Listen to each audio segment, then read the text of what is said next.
નમસ્કાર મિત્રો, સ્વાગત છે તમારું ગીતા's ટેસ્ટી કિચનમાં। શિયાળાની સિઝન હોય કે પછી સાંજની ચા, ગરમા ગરમ ભજીયાનો સ્વાદ કોને ન ગમે। આજે આપણે બનાવશું એકદમ ક્રિસ્પી અને ટેસ્ટી પાલકના ભજીયા। આજે આપણે આ ભજીયા એકદમ ખાસ રીતથી બનાવશું, જેમાં આપણે સોડા કે પછી બેકિંગ પાવડર વગર ભજીયા બનાવશું અને એ પણ એકદમ ક્રિસ્પી। તો ચાલો ફટાફટથી આ પાલકના ભજીયા બનાવવાનું શરૂ કરીએ। પાલકના ભજીયા બનાવવા માટે મેં અહીં 250 ગ્રામ ફ્રેશ પાલક લીધી છે। આપણે તેને પાણીથી બરાબર ધોઈ લઈશું। આપણે પાલકને મોટી મોટી જ કાપવાની છે, એકદમ ઝીણી નથી કાપવાની। આનાથી ભજીયામાં તેનો સ્વાદ અને ક્રંચ જળવાઈ રહે છે।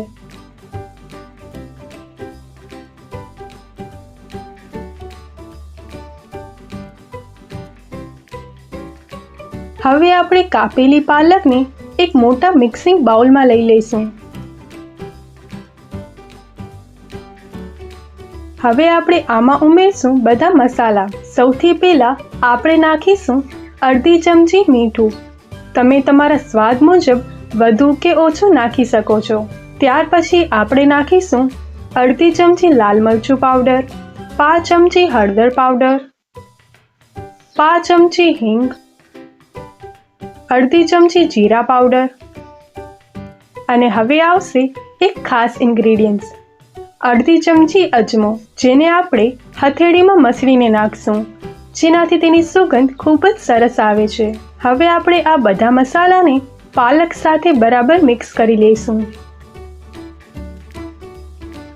હવે આપણે લઈશું 1 કપ ચણાનો લોટ, જે લગભગ 150 ગ્રામ છે।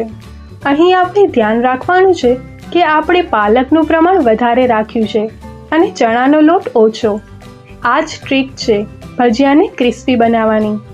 સાથે જ આપણે નાખીશું 1 ચમચી આદુ મરચાંની પેસ્ટ। હવે આપણે બધાને બરાબર સારી રીતે મિક્સ કરી લઈશું।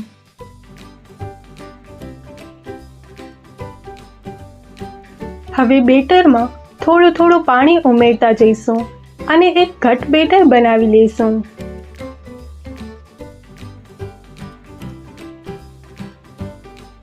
આપણું બેટર બહુ પતલું ન થઈ જાય તેનું ખાસ ધ્યાન રાખવાનું છે।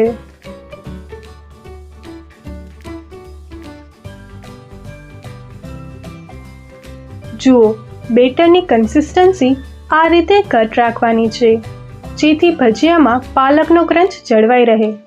મેં અહીં બેકિંગ સોડાનો ઉપયોગ બિલકુલ નથી કર્યો। સોડા નાખવાથી ભજીયા સોફ્ટ થઈ જાય છે અને ક્રિસ્પી નથી બનતા। આપણે પાલકનું પ્રમાણ વધારે રાખ્યું છે, એટલે આપણે સોડાની જરૂર નથી। મેં પહેલેથી જ તેલ ગરમ કરવા માટે મૂકી દીધું હતું। આપણે ગેસની આંચને મીડિયમ રાખવાની છે। વધારે ફાસ્ટ આંચ પર ભજીયા તરત જ લાલ થઈ જશે, પણ અંદરથી કાચા રહી જશે। હવે આપણે આ રીતે હાથથી થોડું થોડું બેટર લઈ અને તેલમાં નાખતા જઈશું।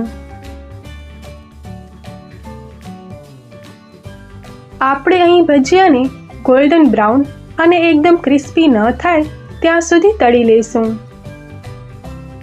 વચ્ચે વચ્ચે આપણે તેને પલટાવતા રહીશું।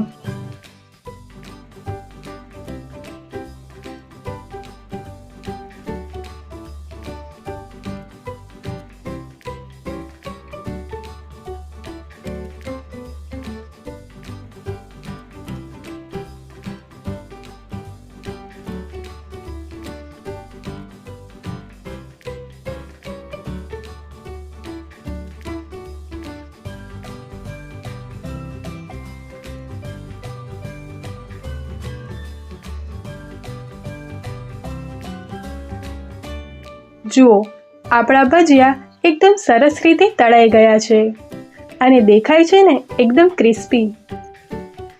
તો તૈયાર છે આપણા ગરમા ગરમ અને ક્રિસ્પી પાલકના ભજીયા। આ ભજીયાને તમે દહીં, ટમેટા સોસ કે પછી લીલી ચટણી સાથે ખાઈ શકો છો અને શિયાળામાં તો આ ગરમા ગરમ પાલકના ભજીયા ખાવાની બહુ જ મજા આવી જાય। તમને આ રેસીપી કેવી લાગી મને કમેન્ટમાં જરૂર જણાવજો। જો તમને આ વિડીયો ગમ્યો હોય તો વિડીયોને લાઈક કરો, તમારા ફ્રેન્ડ્સ સાથે શેર કરો અને આવી જ નવી રેસીપી જોવા માટે ગીતાસ ટેસ્ટી કિચનને સબસ્ક્રાઈબ કરવાનું ભૂલશો નહીં. Thanks for watching.